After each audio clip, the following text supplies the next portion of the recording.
Thank you, friends, for continuing to listen to this story as I continue to talk about Marie Schmidt. And as I move forward with this story, I realize that I can't do that without talking about my father, Ron de Groot, who is not to be mixed up with other family members of the same name because this is a common Dutch name. Because I was working through these issues with Morris from 2005 onward, it was synchronicity that I would meet my pedophile father for the first time when I was 35. I felt like it was the universe's way of killing two birds with one stone. If you've listened to my previous episode of My Mother Issues Part 2, Season 2, Episode 8, I explain more about my father in that episode around the 9-minute, 10-second mark into that episode. I share how I met him, my mom and him getting back together and then breaking up, him blaming me, all that kind of stuff. So I won't repeat that here.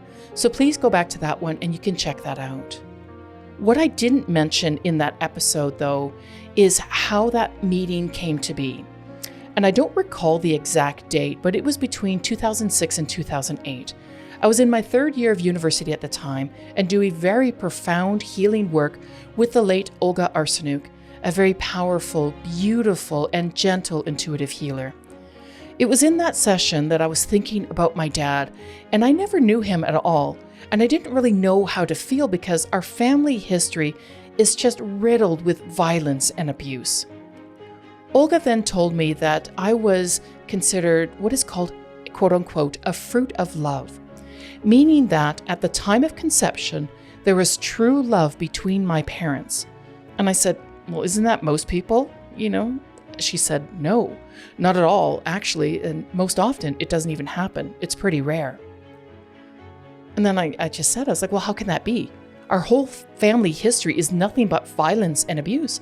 And Olga said, yes, that's true, but it was pure love that your parents felt for each other, and you are a seed of that love. This really surprised me when she said that because it seemed in such juxtaposition considering my family history. But it was also very beautiful and it brought some gentleness to my heart. And both my mom and dad would eventually admit this to me later down the road, that they were each other's love of their lives. I had heard about what my dad had done to my sibling, but it wasn't anything certain. It didn't feel like the actual truth. There was things that were missing. And so I didn't really know if this was completely true. So in this session with Olga, I was feeling just this deep pain and sadness about my dad. And I remember Olga asking me, like, what are you feeling? Why are you crying? And crying so deeply. She wasn't judging me because I was crying. She just wanted to know, where were these deep tears coming from? And truthfully, I didn't know why. I didn't know why because I'd never met this man. I didn't have a father or father figure because I certainly didn't feel like my stepdad was any of those things. He was just another person married to my mom, but I couldn't stop crying. I told Olga, I feel like I've lost something I've never found. It made sense to me, yet it doesn't sound like it makes sense, but she understood it completely. I honestly don't know if he was alive or not at that point, and she got the sense that he was beginning to make his way over to the other side. But she's always been clear that it is up to each spirit and their relationship with God, however you choose to believe in God, if you do, when that time will be. No intuition can ever accurately predict that. And the thought of my dad dying and not having ever met him made me sad. This is something I didn't feel that was complete, and I needed to find some kind of completion and resolution. I told Olga that if he's dead, I need to write some kind of letter and place it on his grave, wherever he was. I didn't know. I would have to find that. I told her that my brother had seen him years ago at one point, so I'll ask if he actually happens to know anything. And so that's what I did. I called up my brother and I asked him, and I was floored by what he said. He's like, yeah, I just saw him 3 weeks ago. Like, what? Like, what the hell? Like, I had no idea he was in contact with Dad, and certainly so frequently. So after exchanging numbers, then talking with Dad on the phone briefly, we decided to meet up for coffee. I'd never seen this man, but it was pretty easy to tell that it was him. He was tall, bald, in his glasses, and in a tracksuit. We didn't hug, we just said hello and started an awkward conversation. As per usual came the questions of, was I married? Did I have kids? What do I do? I was like, no, I'm back in university finishing off my fine arts degree and I date women. No kids. He looked at me for a split second and said, okay. Like it seriously didn't bother him. Like not at all, not that I was queer. Yet my mom, on the other hand, had issues with it for 7 years. And it was only until my father said he didn't care and it didn't matter that my mom finally accepted it. Like, sort of. We talked for about an hour about various things because it was the first time. And I had asked him if he had ever loved mom. And he said, I still do. I wasn't sure how to feel about that. And now as I look back on it, and literally as I was, arranging this episode, I didn't realize that, why was I asking about mom?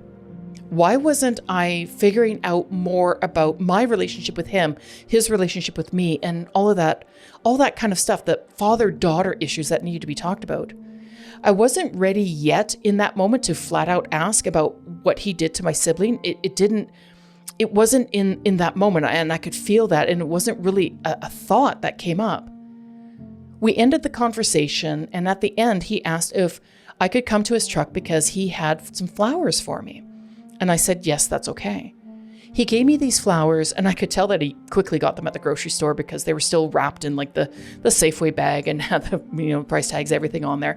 And you know what? I actually didn't care. I just thought it was honestly, the gesture was sweet. He obviously is not a flower kind of guy.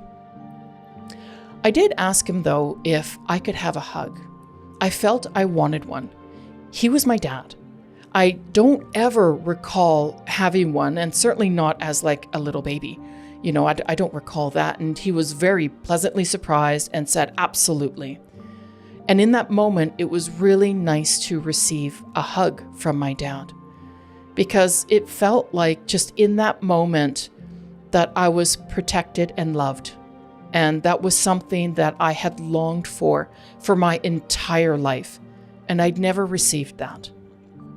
I remember driving away from that conversation with an intense feeling that if this was the only time I would ever meet my dad, it would be enough. I did find a bit of closure in that moment, and that was nice because that was something that I was searching for. Dad. Dad was such a strange word on my tongue at the time, and it still is a bit actually because I'm not used to saying it. It was a word that I had never used, so it felt very foreign to me. To me, John is John. He's not my father, and he's not a father figure. He's just, the stepdad, But dad was dad. And as I explained at the 10-minute mark of that episode, My Mother Issues Part 2, Season 2, Episode 8, I share what he had told me about my sibling, the truth of that, and the fallout after that. So I hope you have a chance to listen to that because I won't share it here. But what I didn't mention in that episode was how it made me feel that day when I left him and how things had really shifted. And I drove away crying after speaking with him. I didn't feel any kind of resolution. I was crying the deepest and heaviest tears I had ever felt. I went to visit my best friend who was house sitting at the time in Bowness near the river, and I just kept crying. I kept telling her the weight of these tears was so heavy. It was like I was crying concrete blocks and I could just feel it in my body. And it wasn't like a weight was lifted, because it certainly wasn't, and not necessarily a weight that was put on. It wasn't a healing or release cry. It was just a very, very heavy cry. Part of me had wondered if my dad's apology to my sibling was mirroring an apology that I wanted and deserved, but never received. Not from Morris and not from my dad. I honestly don't know, but I've never had such a weighted cry since then. And I've never had any kind of apology like that. So that's something that I work on. And truthfully, how would I feel if I ever even received one? I know my dad was racked with guilt his entire life. It's why he drank, and he knew it. It's why he was always an alcoholic. He didn't know how to deal with his crime, even when he openly talked about it and took responsibility for it, because the guilt wasn't just what he had done, it was also what he didn't do. He left his 2 kids in the hands of a child rapist. All those crimes, all those mistakes, I believe, just ate away at him, and his only coping mechanism was to drink. He's slowly dying of alcohol poisoning in some retirement nursing home somewhere outside of Didsbury. I'm at peace now with my father. When he broke up with my mom and how he had handled that and how he had blamed me in all the things that I had tried to help him with, I am at peace with it. He couldn't accept his world. He couldn't accept that his issues, his life, his dealing, his reactions to things were his responsibility. It wasn't on me. It wasn't on mom. It was on him. So I have found peace.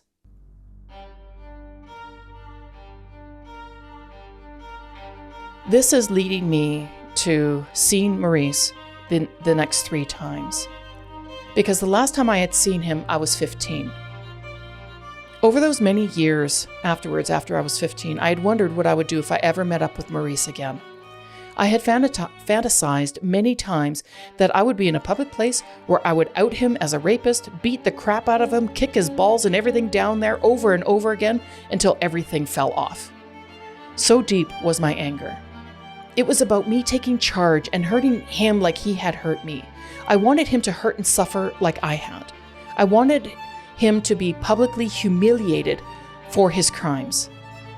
I just didn't realize that I would actually manifest this opportunity in December of 2007.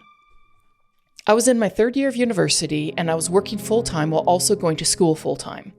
I was working at the Southeast Costco in Calgary near the Deerfoot Auto Mall. I had moved to a cashier position because I was relatively fast at what I was doing.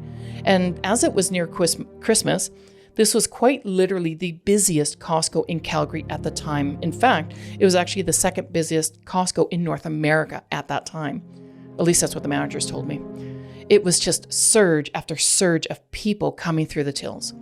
I would take their Costco membership card, I would scan it, scan their groceries through quickly, double check and count the items in the cart as per our policy, get them to pay, and while they were paying, take the next customer's card and get ready to repeat, over and over for hours. I didn't realize this small man behind the woman in front of him until I took his card. And while she was paying, I saw his ridiculous Costco picture with his name, Maurice Schmidt. I felt an instant bolt of white light pound me right in the solar plexus. I was in shock. And because we were so busy, and I tend to follow all the rules, because if I don't follow the rules, I'm in trouble. If I get in trouble, that means I'm bad. If I'm bad, I'm punished. That means I'm not good. I'm not worthy, yada, yada, yada, blah, blah, blah. So I started to process his order like I did with everything else. Costco membership, scan it. Scan his groceries through quickly. Double check and count the items in the cart as per our policy. And this is where I stopped. I just had the thought, what the hell am I doing? Don't count it. Just get him out of here. So I didn't follow policy because I didn't care. I was scared and in so much shock. I thought he must have read my name tag because it says in bold, black, capital letters, Ursula, and that he was going to recognize me.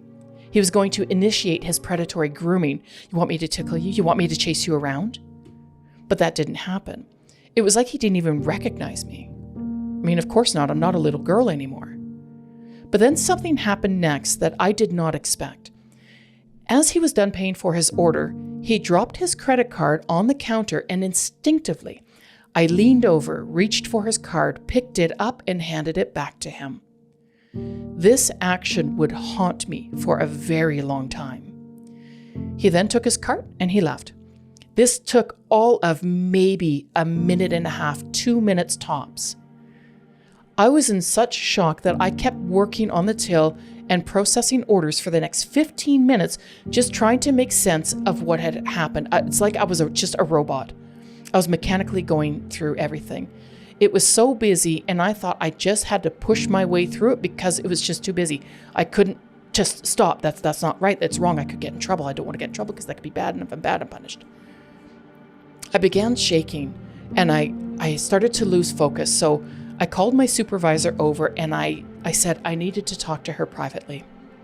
She was not impressed. Into the office we went, and she was quite irritable when she asked, "What's going on?" I took a moment because I honestly don't know how to phrase this. How do you tell someone that the man who abused you as a child just walked through your till?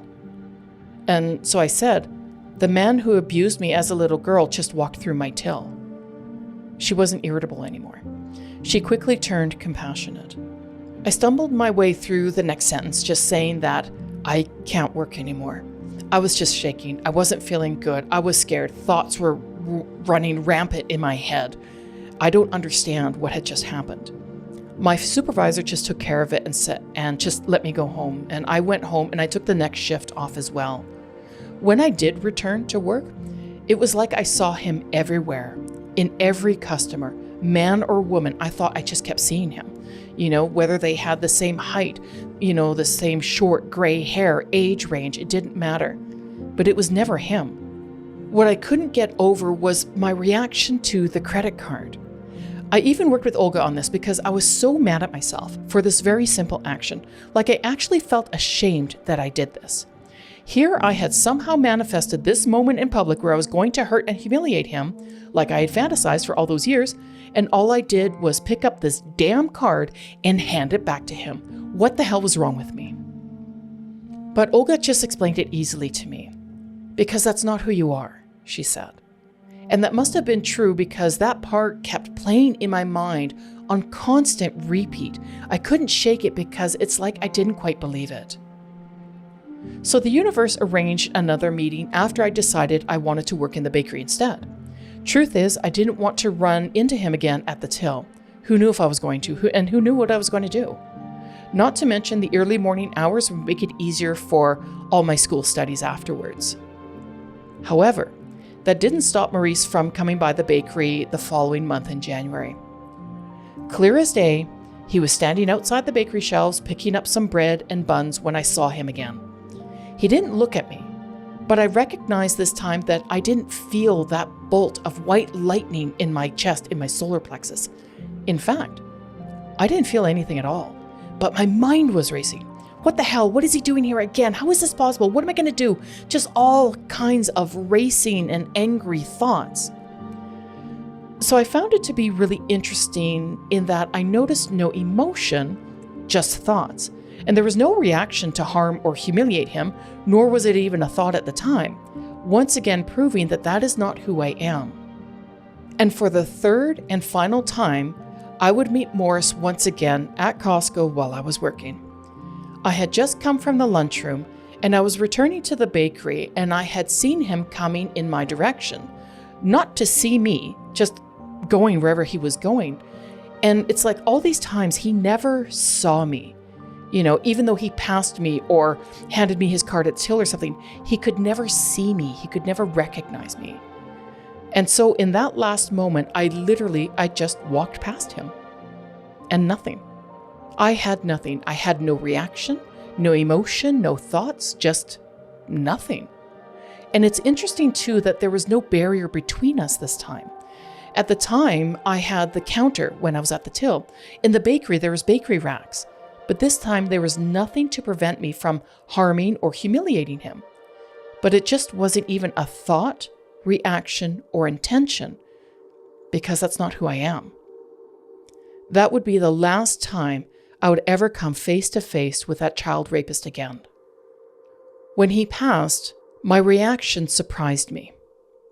More in the next episode.